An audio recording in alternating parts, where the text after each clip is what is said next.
Welcome students. Welcome to Trunkie Academy. I'm Dr. Pallavi Kulkarni, your chemistry teacher, and today we are going to discuss a new topic from chemistry. Before that, let us have a quick recap from the previous chapter.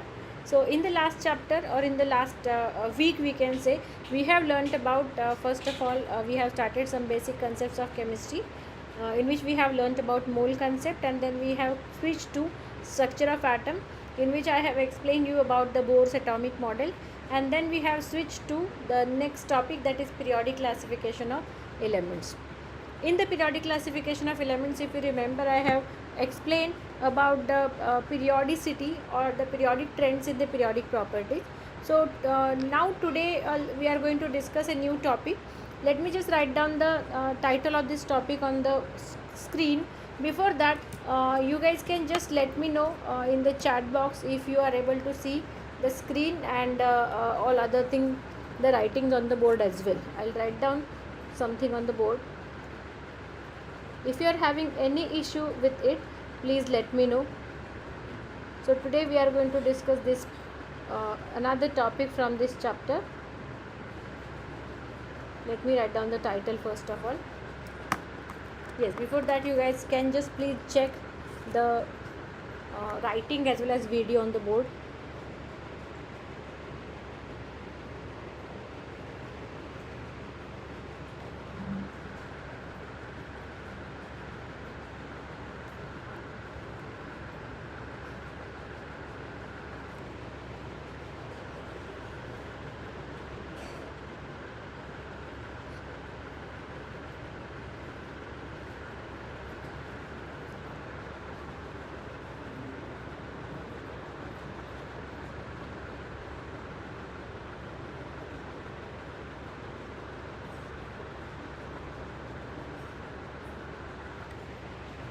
Okay, thank you so much. So in the last class we have learnt about the periodic classification of element, first part, and that was about the modern periodic table and periodicity in the properties. So today also we are going to discuss the another topic, next topic from the same chapter. So I'll write down the title of the chapter also, so that you will not get confused. So title of this today's discussion is classification of elements.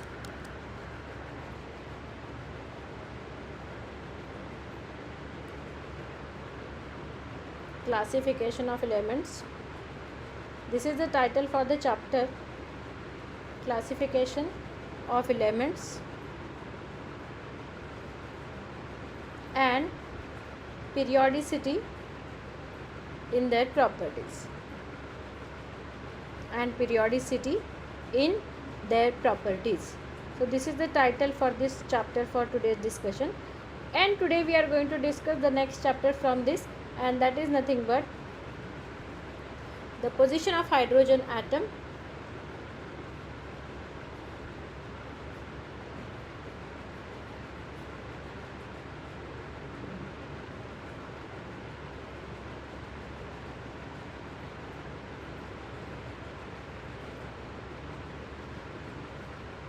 and second part we are going to discuss for today's discussion is about isotopes of hydrogen, position of hydrogen atom in the modern periodic table, and second part we are going to discuss is the isotopes of hydrogen, right? If you remember, I have shown you the modern periodic table, the diagram for the modern periodic table already in the previous class, so I'm not going to upload it again. I have already discussed with you what is S, what is P, what is D, and what is F block elements, and what is or why hydrogen is separately placed at the topmost position in the modern periodic table. So if you can imagine the periodic table, modern periodic table, hydrogen atom is exactly at the top, exactly left hand side top corner, hydrogen atom is present. So that is a separate or special position for hydrogen atom. Now why it is special? Why hydrogen is separately placed? Why, just like other elements, hydrogen is not placed in any group, or group number 1 or group number 2 or 3 or 4 or so on. So that part we are going to discuss for today's session. So that first part we will discuss, and then we'll go to the isotope. So position of hydrogen atom, it's very interesting concept why hydrogen atom is separately placed at the topmost position. So for that purpose, I'll write down two properties of hydrogen atom. So today we are going to first of all discuss about the first part, right? Okay, so what are these two properties of hydrogen atom? I'll write down those properties first of all, and then I'll explain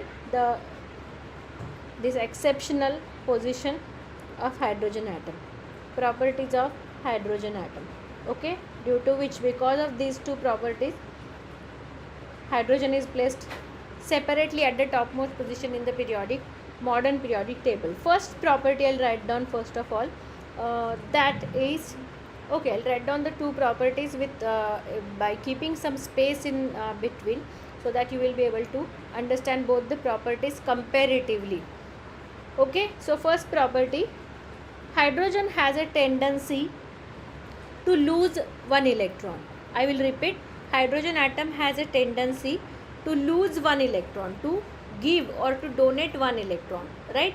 I'll write it down, and so that you will understand what happens to hydrogen atom after it is losing one electron. Okay, yes, so I'll do that. Hydrogen atom, H is the symbol for hydrogen atom, Z, that is atomic number, is equal to 1. Atomic number is nothing but the number of electrons. Okay, therefore its electronic configuration is 1s1. In the structure of atom, I have explained how to write down the electronic configurations also. Electronic configuration up to oxygen atom, that also I have shown you how to write down the detailed electronic configuration. So I hope you remember that part. Okay, so 1s1 is the electronic configuration for H atom. 1s1 stands for, here this 1 stands for, in this 1 is nothing but the shell number. Okay, the shell number or orbit number in which that electron of hydrogen is present, whereas this S stands for,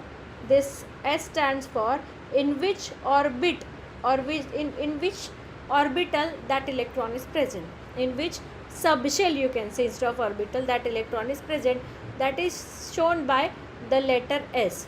Then it is again 1 in the superscript. 1 in the superscript stands for, there is only one electron present. It gives the number of electrons, right? Okay, so this part we have already discussed. I will not discuss it again. Yes, so what we are going to discuss, what will happen to H atom after it is losing single H hydrogen atom, right? Okay, so again I will write down its electronic configuration is 1s1. On the arrow I will write down minus 1 electron, right? Minus 1 electron on the arrow means what? It is losing single electron. It is donating the single electron to someone else.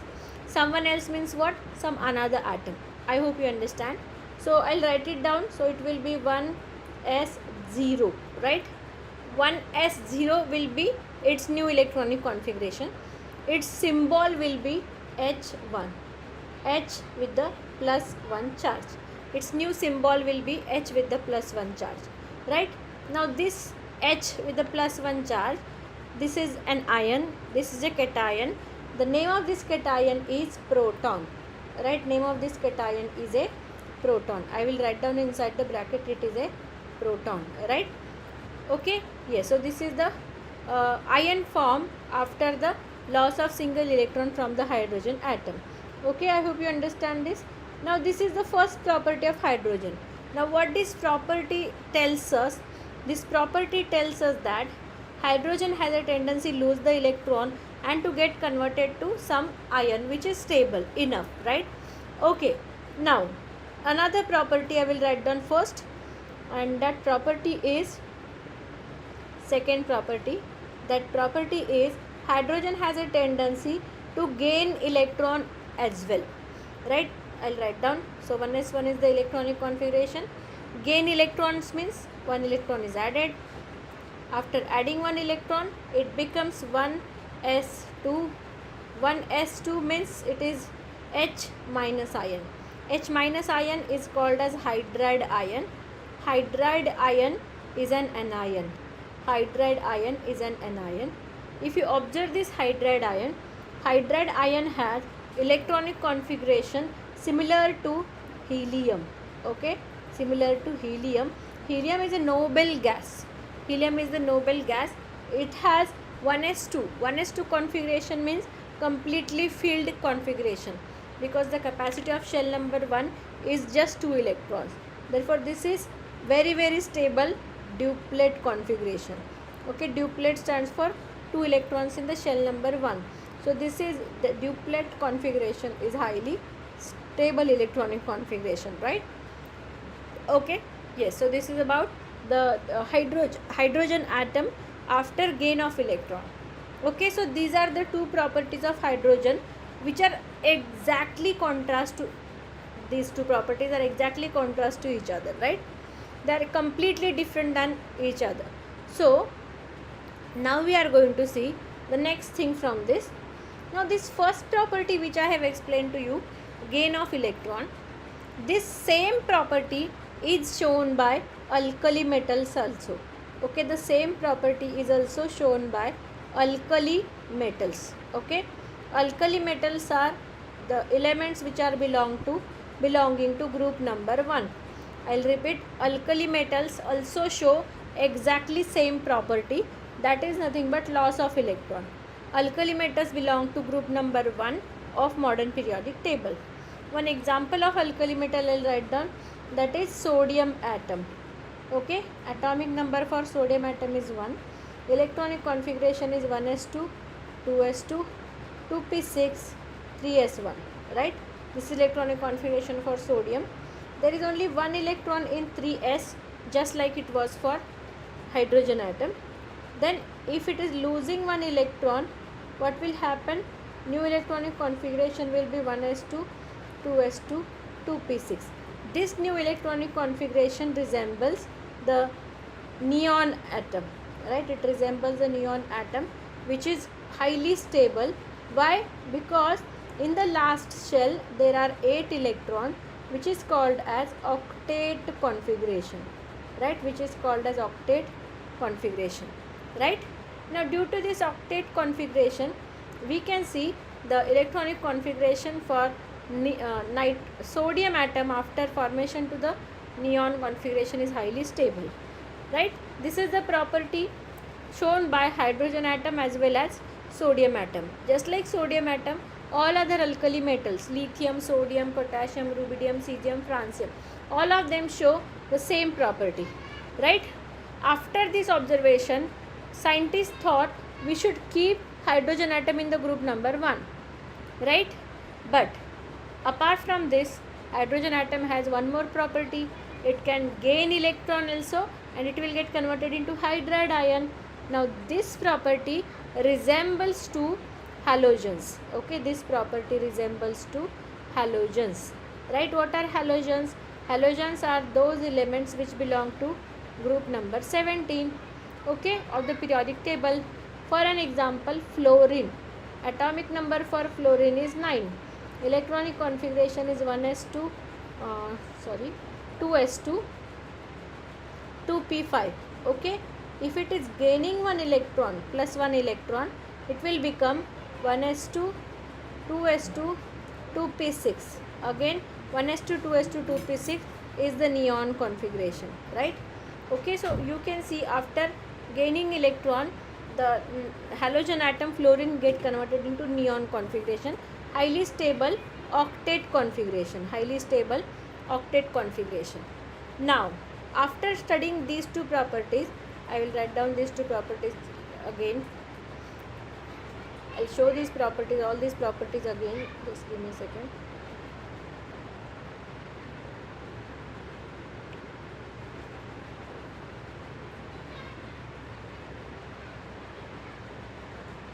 Yes, one by one you can see. So first property is the loss of electron get converted to proton. It resembles to alkali metals. Second property is for hydrogen is to gain electron, which is similar to the halogens, right? Formation of octet configuration. Now this property shows that either we can put hydrogen in group number 1 or group number 17, but how we can put the same element at the same time in two different groups? That's not practically possible, right? And therefore hydrogen was separately placed at the bottom or at the top of the periodic table on the left hand side corner. Do you understand? So this is why the position of hydrogen atom is completely different than other elements in the periodic table. This was very easy to understand concept. They can ask the short or short answer questions, type questions on the basis of this concept. There are so many MCQs based on this concept in the past year question papers also. I hope you got this concept. If you have any doubt in this, at the end, in the last 5 question answer session, we'll discuss those doubts again. Okay. Now I am going to show you another part. Okay, and that is nothing but about isotopes of hydrogen atom. Okay, another concept I am going to discuss with you, and that is nothing but isotopes of hydrogen. Isotopes of hydrogen. Before discussing that, can anybody tell me what is the meaning of isotope? What is the meaning of this word isotope? Can anybody tell me this part?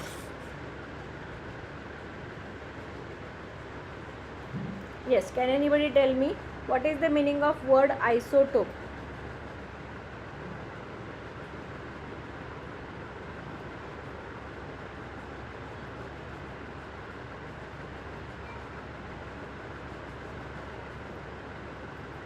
You can write down your answer in the chat box, please.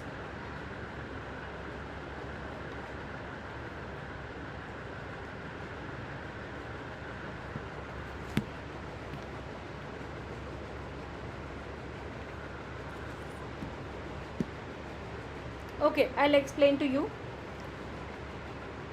In this case, hydrogen atom has only single electron in it, just a one electron. But have you ever thought what is the number of neutrons in it? We know that in case of hydrogen only one proton and only one electron is present. That is perfectly fine, right? But what is the number of what is the number of neutrons present in it? Neutron is also the subatomic particle, third subatomic particle contained, which is having no charge on it, electrically nil subatomic particle. What is the number of neutrons present in hydrogen atom? Have you ever thought? Now, if we observe in the nature, different types of species are there which belong to the hydrogen element only, which are the atoms of the hydrogen element only, but they have different number of neutrons present in them, right? What is the meaning of it? I'll tell you one by one. So first, such a species is like this.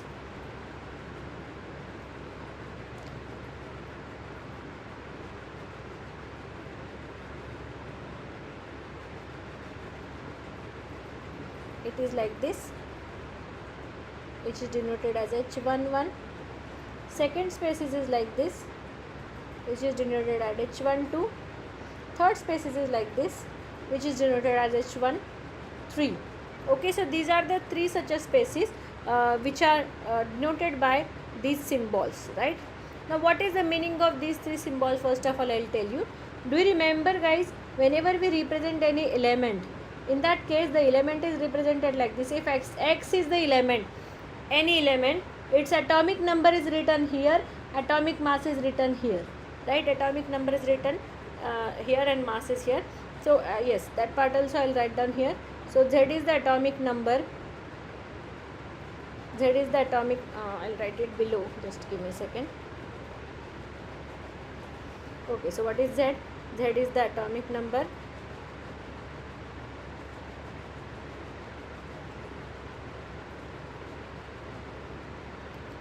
And A is the atomic mass or mass number. Atomic mass is also called as mass number. Z is the atomic number, or it is also called as mass number. Z is the atomic number and A is the mass number or atomic mass. Atomic number is nothing but the number of electrons. It is also equal to number of protons. Whereas the mass number is equal to the sum of number of protons plus number of neutrons. P is the proton and N is the neutron. Okay. Yes, P is the proton, N is the neutron. Why this is so? Because we know the electrons do not have the mass, or its mass is negligible compared to the mass of protons and neutrons. Therefore, whenever we want to find out the mass of an atom, we find it by adding the number of protons and number of neutrons into each other, right? Okay, now this is so. Now if you observe the three species here, this one number which is common in all of them, this this is nothing but the Z, that is number of electrons or atomic number. But what about this? The another thing, if you can see here, it is not the same, right? Okay, so this and this is not same, right? One is, in case of first, it is 1, then 2, and then 3, right? This is nothing but the mass number, right? This is nothing but a mass number. This mass number is different in them because they have different number of neutrons in them, right? I will repeat, this mass number is different in these three species because they have different number of neutrons in them, and such a species are called as isotopes of each other. I will write down that definition here now. So what is the definition for isotopes? I will write down the definition. Isotopes are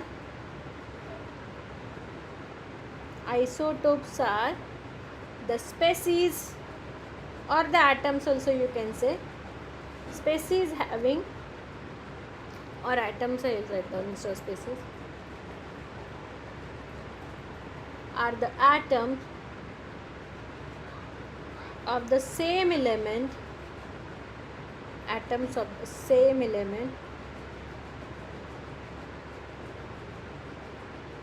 having same atomic number,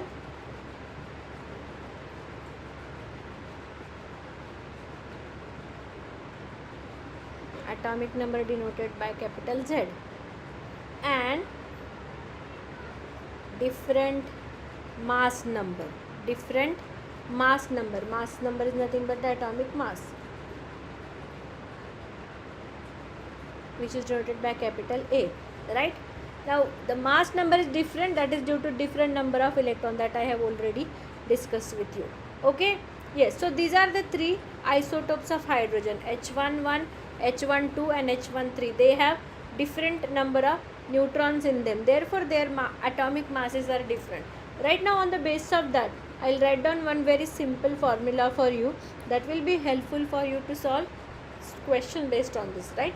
Okay, what we know that, guys, Z is equal to number of electrons, it is equal to number of protons as well. P is proton, E is electron, N is neutron, and A is equal to number of protons plus number of neutrons. Therefore P is equal to Z, right? P is equal to Z. P is nothing but the number of protons as well. I'll put P is equal to Z in the formula A. Okay, what A will be? Therefore A will be equal to Z plus N, right? This is the formula. Okay, now here A is known, Z is known. By using that, I can find out the number of N, that is number of neutrons. So number of neutrons will be equal to A minus Z. So by using this formula, you can solve the question based on calculate the number of neutron present in the particular isotope, right? It's very important formula. You can just take a screenshot of this page first of all, or you can just note down this formula on your notebook.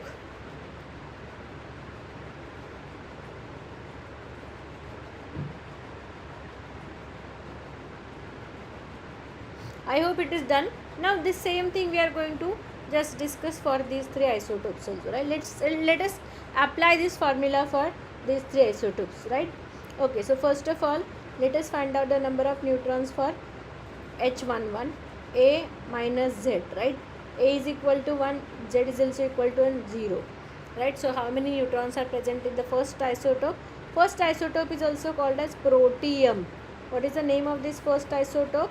Protium. Okay, protium. Then second isotope, for which also we can find out the number of neutrons. So number of neutrons will be equal to A minus Z. A is 2, Z is 1, so it is 1. So how many neutrons are present in the second isotope? It is called as deuterium. Deuterium, which is again also denoted by capital D, H or capital D. Last isotope, in which let us find out the number of neutrons. So there are number of neutrons will be equal to A minus Z. A is 3, Z is 1, so it is equal to 2. There are 2 neutrons present in the last isotope. This last isotope, it has another name, tritium, okay, denoted by the letter T.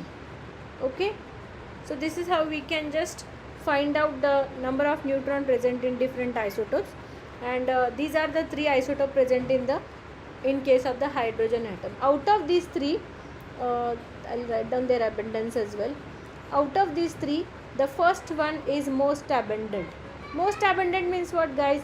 Like for example, if I collect the air sample, in the air sample there are 100 atoms of hydrogen element. Out of 100, 99 will be protium, 0.8 will be deuterium, and 0.2 will be tritium. Okay, you understand?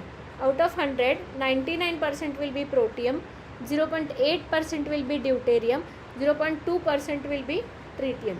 Okay, yes, so then this is most abundant, then deuterium is less abundant, and the third one is least abundant. Okay, this is about the abundance.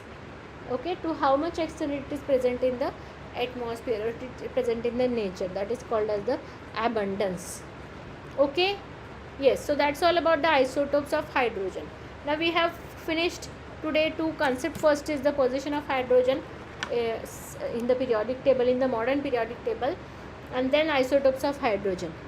The property of showing isotopes, it is not only for hydrogen atom, but n number of other elements in the nature, they also show the isotopes, their isotopes, right? For example, carbon atom can show 3 different types of isotopes, that is C12, C13 and C14.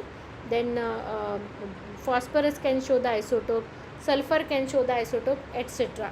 Right? So these are the different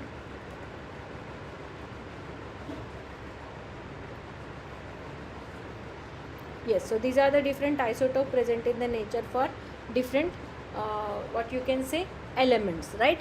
Okay, so that's all about the topic, today's topic for discussion from the chapter, again, classification of elements and periodicity in the properties. So today we are going to discuss about not today, in the next session we are going to discuss about the another concept from the same chapter, and in the periodicity in the properties, that is different properties are there. You might have heard some of them previously, like atomic size, ionic size, ionization enthalpy, the electron gain enthalpy, etc., etc. All these properties we are going to discuss later on in today's session. Okay, so I hope you understood about the position of hydrogen atom and everything for today's class. So we will end here.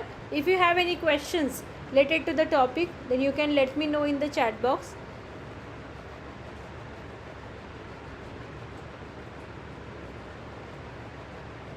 Or if you do not have any doubt, you can do one thing, you can just ask your doubt in the tomorrow's class, or you can just list them and we'll discuss in the next class. Don't worry at all about the question. Okay, finally I'm going to show you one thing, and that is nothing but the about homework assignment. Homework assignment in the form of daily practice problems. It will be available for you guys on your portal. So how that is done, I'll just show you in with the short demo. It will take 2 minutes only. So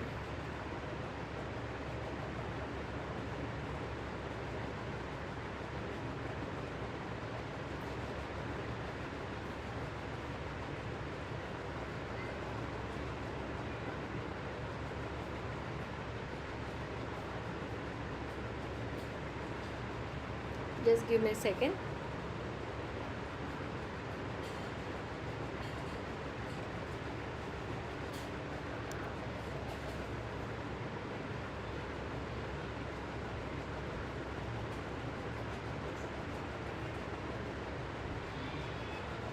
Yes, I hope you can see this. I'll just show you, I'll just guide you how this is done. So what you are going to do, this is a teacher's portal actually. So a teacher will go to a particular class. For example, this is for 11th standard NEET, and teacher will select the subject chemistry for an example. Then here in the resources you have to go. In the resources on the left hand side you can just scroll down. You will see so many options there, in which you are going to click on the writing material. Here you can see there is an add option. This add option is for me. I'll add the DPP, daily practice problems here for you. Once I add them, you will see them on your portal. So just like I am able to see this file, you are simply going to open this file. You will be able to download it, just like you can see. I'll show it here. So you can see this is the daily practice problems for the last week's classes. So you can just like here I can download, you can download it on your laptop or mobile, and then you are going to solve it on a blank paper or a notebook. You are going to take a picture of all the solutions. You are going to upload it on the portal, on your portal, that is a student's portal. Once you upload there, I will be able to see that in the, now right now this one is not solved by students, so they, when they will solve, I'll be able to see it in the this page, and I will evaluate them, and I will just let you know the suggestions and corrections in them, right? So that is about the DPP, daily practice problems. I hope you understood that. And after this, the just a what you can say, just a suggestions. If you solve the daily practice problem, you will never see more than 10 questions in the DPP file. So that is really very easy and interesting task. So you can try to solve them. That is for you guys, and that is for your practice. That is for your what you can say. You will when you are revising anything, that is kind of reading the same thing for 3 times, right? If you do not do revision, or if you do not practice the question, then the attending the classes is in vain. I hope you understand that, and that's all for today. All the best to you guys, and thank you so much for your precious time. Thank you once again. Bye.